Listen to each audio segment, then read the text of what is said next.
Now I'm going to show you how to make a Brandy-Snap cup in which you can serve sorbets. It's a very elegant dessert and it's very easy to make. So in a pan like this is a heated batter. There's no chilling it. You just make it and bake it. Into here, add a half a cup of sugar, just granulated sugar, a third of a cup of molasses, and I use Grandma's molasses or Brer Rabbit molasses, just a nice supermarket molasses. I love the taste of molasses, and it adds a real richness to the brandy snaps. And brandy snaps are called brandy snaps because they actually have brandy in them, cognac.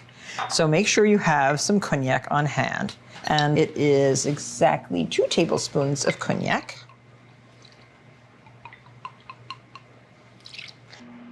And 1 teaspoon of orange zest from a bright-skinned orange like this. 1/4 of a teaspoon of ground ginger, and a half a teaspoon of ground cinnamon. And 8 tablespoons of butter, a whole stick. And you can cut that up a little bit, which will speed up the melting of the butter. What we want to do is stir this over a low flame, and we just want to heat this until the butter is melted. And when it comes to a boil, take it off the flame. Look at that. See how bubbly it is?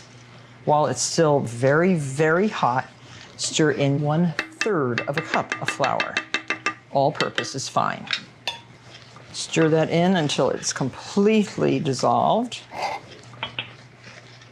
And believe it or not, that's your batter. Brandy-Snap Batter. Smells great. Now this is very important. Don't bake these close together because they spread like crazy. And it's 1 heaping tablespoon. There's 1, 2. And so I'm going to do 2 trays at a time. I'm going to start this one, and then in about 4 minutes, start the next tray. It takes about 10 to 12 minutes per tray. So time yourself because you have to work with the batter while it's very hot. So I'll form the next ones. And you just then use the same sheet again and again and again until you're done with all of these. There.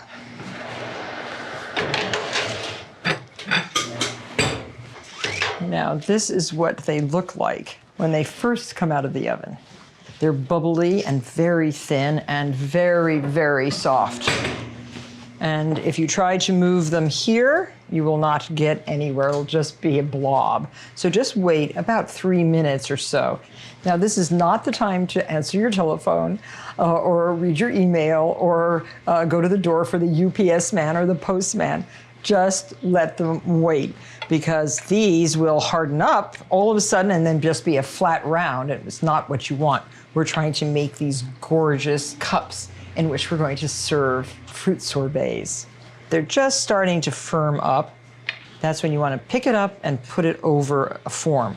The large muffin tins or a shape like this cup, that'll be pretty too. Now if you've been patient, this will come off very nicely. You just lift it with your spatula. Don't burn your fingers and place it over carefully over your little form.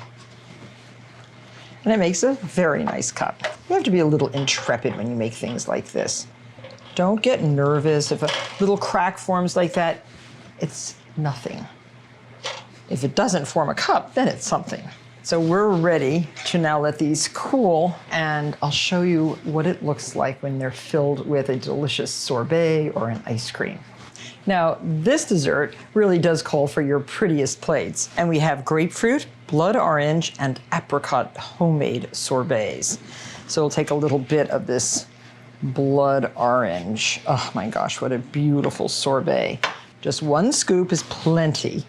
And for this plate, I think we'll do the apricot. So pretty. That one is the grapefruit. And there you have Brandy-Snap cups. Easy to make, delicious to eat.